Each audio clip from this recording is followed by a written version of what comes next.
Au plaisir, mesdames et messieurs. Merci beaucoup pour votre fidélité, d'avoir choisi votre chaîne Mwanda Congo Télévision.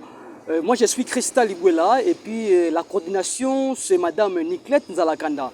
Un grand merci à monsieur Richard Mboyorio, pour la prise de vie. Alors, je pense que vous retournez sur la question belé, vous allez wapi, vous allez bosser un bâtiment administratif, il y a Serestrum, société pétrolière.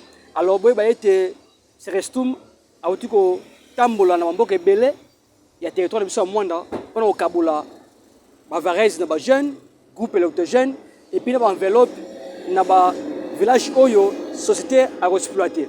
Alors, je pense que dans la vidéo, dans l'émission de Rolanda, tous les villages Oyo se restent autour de la biloko na ye. Alors, ils ont coordonné na chef Iber Tati Molato.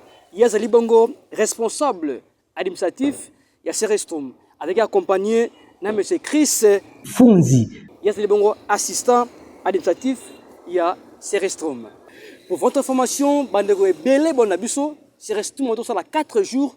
Alors, autour de le village est belé, il y a territoire à Mwanda, pour que le village wana, va faire la mitema, pour que la société Serestrum ait une respecter le village wana. Alors, population, on est mingi, population sepeli, et puis population, villageois, villageoise, 5 Serestrum que misala.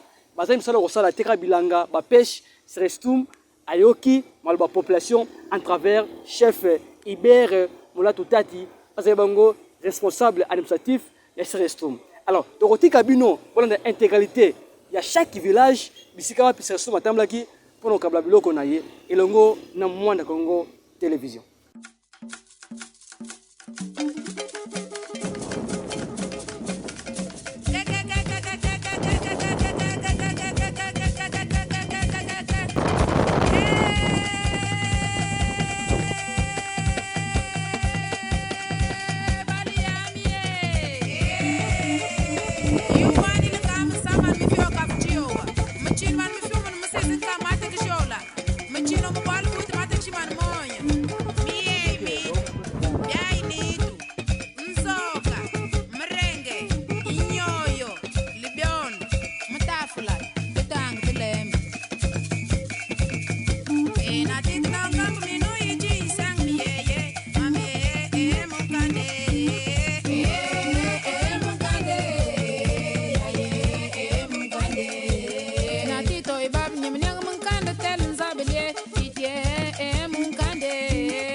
En tout cas, tout ce que pour Serestrum et sa société Nabiso, depuis longtemps, Serestrum a été nous pour exploiter pétrole na plateau Nabiso awa. Mais talaka makambo ya mboka pour implanter société c'est rapidement temps et belé. Donc même Perekorepe, tie comme Perekorepe, bana Sokorepe, Finarepe, titi comme Perekorepe. Donc vraiment cette fois-ci nous assurons que makambo malamu kozala. Avec ce gouvernement, nous voulons vraiment cette fois-ci résultat malamu penezala. Tozana kata matamangoyo. Bon, souci na biso eza mingi. Po biso ba jeune mboka tala mboka ndenge ezali. Souci na biso to sala, compagnie ya to sala, tozo musala to tunga mboka. Eloko nazo bonga biso nono nzela. Awa bino nzela bino bolekeli eza musika po boko matina kota frontière. Awa bozaka tsa pembe na ya péage.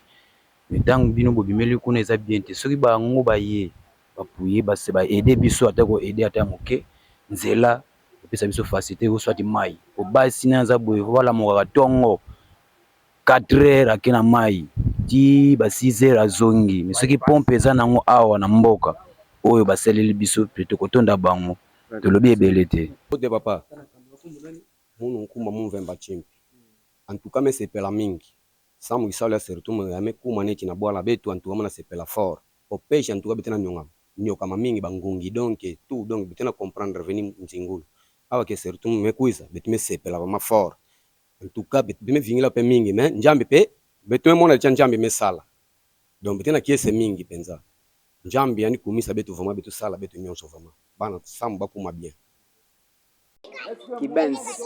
Kimbanza en tout cas vraiment na sepeli makasi na kotala vraiment marka biloko na lata nguka mwa kala na umeli mwa moke na kolata biloko parce que naza joueur vraiment Kimbanza na beta bali tout na vraiment na sepeli na ndenge na lati susu varese tuka na sepeli na siresto to sepela vraiment belé biloko ya et puis bazwa biso makambe ya pe belé oyo to ko sepela nango awa na kati ya mboka Kimbanza so na kuma na biso ya onde sala biso sentiment ba mama biso ba jeune to travailler to so ndenge sala to lingite vraiment ko ya mabe boye ndenge bino boye c'est que boya pe libela po to sepela na ba jeune ba mama tu bango batu nyonso to sala vraiment bomoko Juzi Antoine ya Kitona village bitume sepela sama na mutini bino kuzila awa bitume sepela vraiment bitume mona ke vraiment mutini bino kuzila bitume sepela vraiment sama na mambo football sinon kisalo bitona sosa après bitume sepela mutini bino kuzila ya bandeli comme ça bitona sosa kisalo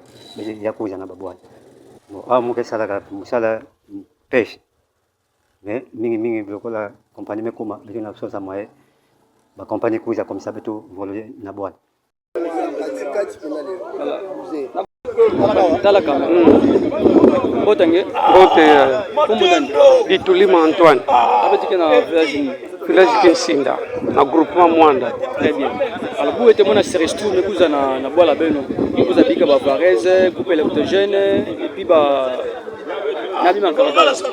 Qu'est-ce que nini? Qu'est-ce ya tete bitu futura tema tondo na Silestrum. Amekuisa honore beto ke bana bamefutikila isalu na bao bamekuisa sogana ba villageois betu mona kiese mutiba mekuisila na tina betu bima na tina betu na Varese betu metala pe bima groupe kele en tout cas kiese ke mingi kisalu na bao babanda ya kwenda na Mtwala. Alors awa na bola bengi sa kisalo ni à part ba pesa ba Varese par rapport kisalo ana bola bengi sa kisalo ni et ba pêcheur mingi kisalo bete sala wa pêche à part le coup de mer ya ba société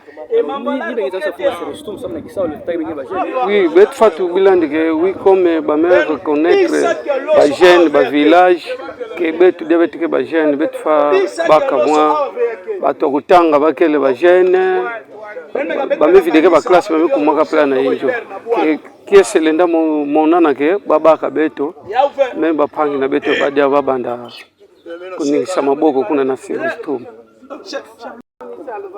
Comme la raison $. Bon, premièrement, merci. Pourquoi? Dans le groupement Mwanda. Ce qui est le groupement Mwanda, les autres peuvent avoir 4 villages. Nzenze, Yondika, Chisinda, Mwanda village. Il y a un groupement Mwanda. Premièrement, les autres, comme les autres, les autres, c'est le son meilleur. Ils ont l'avantage peut-être pour la Mwanda Ombima. Ils ont l'avantage pourquoi tomber le groupement Mwanda. Non. Donc vraiment, et c'est on a c'est le son de Banda Goyoka Lilo vraiment Monani et c'est on a la vers c'est le son. Non, par rapport à Misala, premièrement, ils attendent le groupement Mwanda. C'est le son, ils ont la carte groupement Mwanda. Ils ont la carte village Nzenze. Parmi Misala, ils ont un faux premièrement Toton. Soki eko bakozala ndenge wana te c'est que grave eko bandoleka na sélection koleka operenko ezala liboso. Au premièrement faut ba respecter nan ba autochtone pour la sélection avant banda musala. Donc wana vraiment c'est très important. Peut-être concernant misala faut ba respecter nan ba autochtone pour sélection. Faut aya peu pouvoir que les gens ba koko ba ancêtre ba du par-ci par-là. Quelque chose même yo boza la 6 ou 7 na famille na bino. Boza que non bino nyoso 7 boza mibali boza la te. Ils ont quoi? Ils ont vraiment bien. Mais tant que boza 7 4 bazo sala 2 wana bien soit 3 wana baza batumba bakasade ba o bazo sala baza na taille ya kopuye ba o basala te. Moi si tant bazo bala ye ba senga facture non? Tango noko ba noko ba lié. Oya mona no ba simba mwana kazi bazo benir ye kende bobota ebele. C'est ça, tant qu'on est là, tout le monde partout où on a la forage, faut pas jouer, mais il faut pas jouer en bouquet si mais à respecter les endroits. Mais c'est que la mingi na acte de mettre l'action, ça me reconnaître. Bah, fumu ya ntoto, na mutima nzo na travailler na ntoto na ba. Bien, na ya bien ça là, il y a quelques cadres à Coton City. Vous avez Coton City. Tubila kinkula beto Congo. Donc quand on a une fois tout même que nous avons la makola ngeke bula porte et kuza na geste symbolique montre que nous kuza bula porte et nous ça bula porte ça mu ku dédicace en bande beto beto fois la kima mos encore me bola diaka na population na munu na groupement na munu bima ba metu ba ke bima ya groupement to ba groupement na kata groupement ke na constate 4 villages na 4 villages mesaba ya ba village me mutu ba village mesaba ko mutu na mutu ba ko ba village donc betke na nzenze yondika Chisinda na Mwanda village Mwanda village ya bino mona sur le stream tout là na bilele ba velezi ya bensonika groupement en tout avec eux qui dit groupement isa communauté nyonso ya groupement ke na kati ya droit na bima yai samuna yao betena bulda sur le stream maboko na action me reconnaître valeur la beto considérer que oui avant que ça ne soit ngana nous abou la porte le reste viendra après par rapport aux accords qu'on a fait betena bulda ni maboko sur le stream. Donc, merci. Les représentants de Silestrum, en tout cas, je remercier Silestrum Mingi, na reconnaître pouvoir coutumier, qui va ayant garder du temple, qui va faire mon côté en toto, ça se fait comme ça partout, maintenant pour tout, et qui va faire plus. Et bien, merci la chef du secteur, n'a quoi être accompagné avec la société Silestrum, ça nous couche ensemble, chef inanike kunza kana kati ya administration na yandi ya secteur na yandi de la mer inakavwa na mungu pesa na matondra ba chef du village ya munyoso vraiment benime mona kwande il reste ya ka coton sito eke kuiza batikuza mutinde betu kuiza naka atangu bavanda kuna babulisa ka beto na secteur matubizi amen. Voilà, au plaisir mesdames et messieurs, je pense que l'intégralité il y a chaque village bisika owa puis restroom auto kabula biloko bavarese groupe électrogène et puis na enveloppe bisika oyo bango ba exploiter. Je pense que bandi pe ba population ba jeune ba sengi misala na ces restroom et puis ba chef ya ba secteur ba notable ba chef coutumier ba imposer na ces restroom ba jeune ba villageois wana ba zo misala pour que bazo sur ba parent na bango. Alors responsable administratif ya bureau ya ces restroom mais c'est Hubert Yepé de poser plusieurs questions pertinentes. Amérique peut répondre par rapport à souci il y a villageois par rapport au téléphone misala. Quand ça va faire c'est plein qui me va bêtise c'était pour na musala. Donc tout là monsieur Hubert Moulatou Tati responsable administratif il y a société Serestrum liboso ya caméra il y a Mwanda Congo Télévision. Je suis M. Hubert Moulatou Tati. Je suis le responsable administratif de la société Silestrum à Mwanda et chef des projets sociaux. La société Silestrum RDC SA a signé un contrat de partage de production avec l'État congolais où il y a des obligations. Et parmi les obligations, on a parlé des droits que la société Silestrum doit à l'État congolais.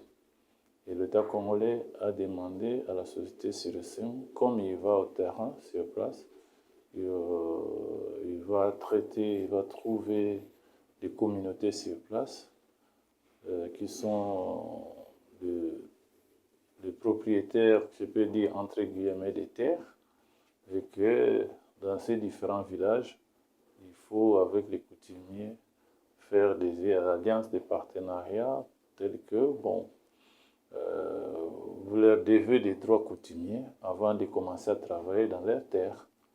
Et c'est comme ça que le 23 juin 2025, nous étions à Makaïsamba, au siège du secteur de la mer, avec les 13 groupements qui composent les deux blocs de Silestrum, Yimama et Matamba Makansi.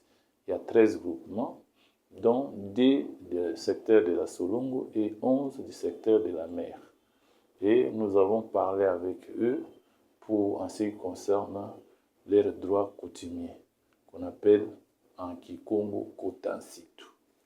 Et on s'est attendu, et aujourd'hui, cette semaine, depuis le lundi, nous avons commencé à remettre à chaque groupement ce qui lui est dû comme droit coutumier.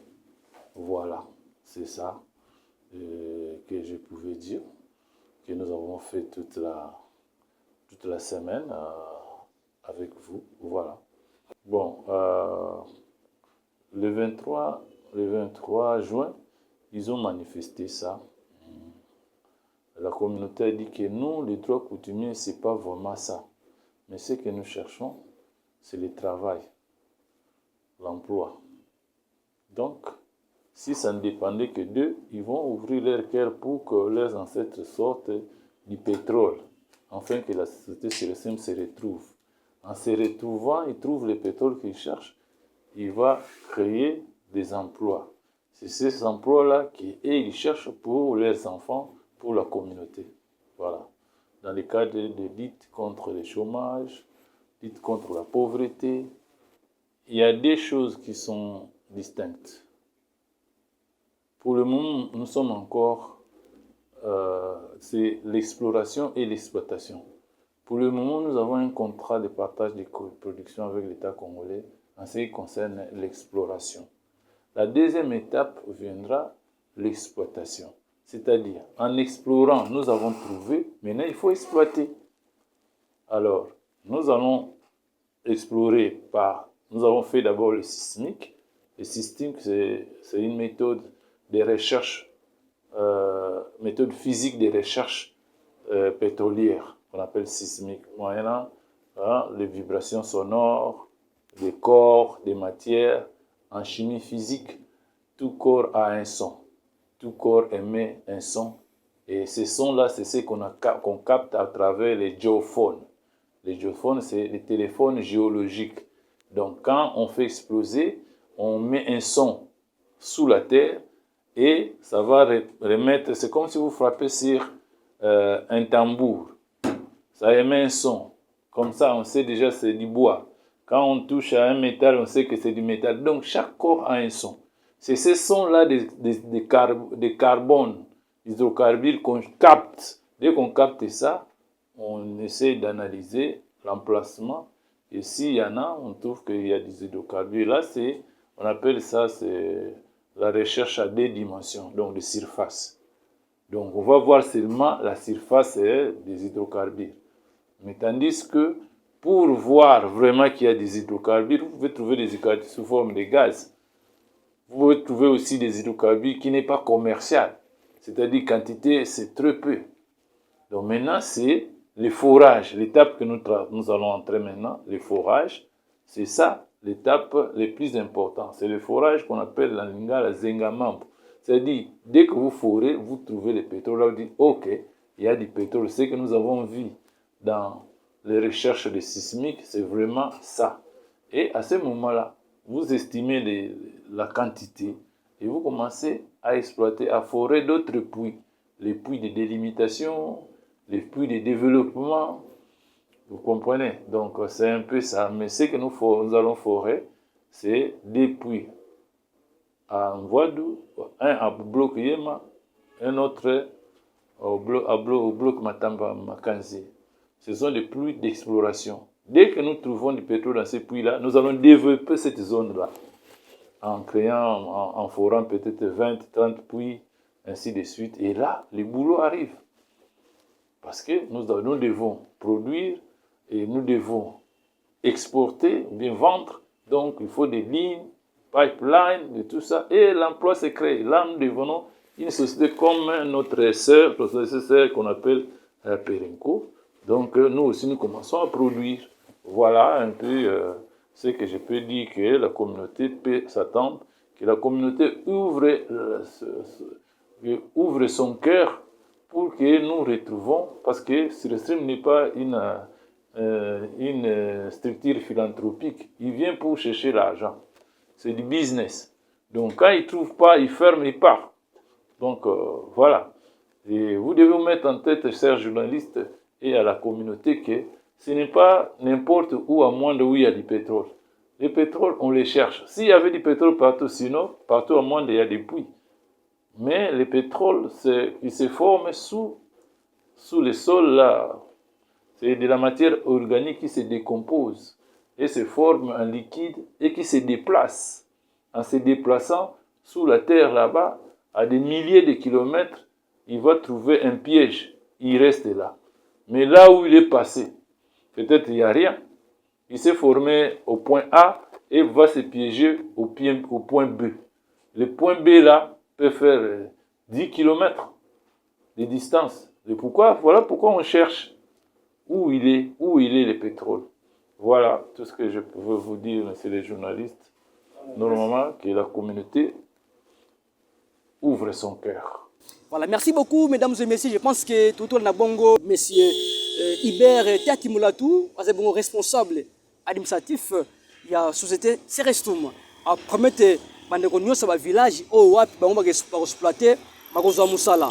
Ba jene ba kosala mais asengi na ba villageois bisika o Serestum a ko exploiter bo fongola mitema. Bino ba jene botala biso bo fongola mutema pour que bozwa musala en travers société Serestum ou déjà bientôt là d'ici mois décembre awa azobanda exploiter ba mboka presque nyoso o totamboli esika wapi oyo.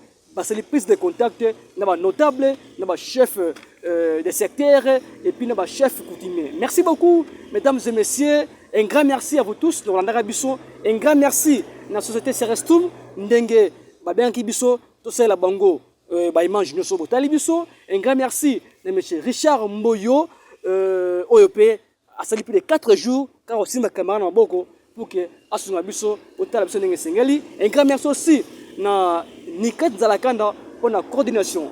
Moi je suis Christa Libuela, intégralité allez sur YouTube, Botale Yango, et puis on est toujours ensemble. Un grand merci aussi à tous les abonnés de Bisso, il y a moins de Congo Télévision qui saluent dans Maboko. Portez-vous bien, Tukutani prochainement.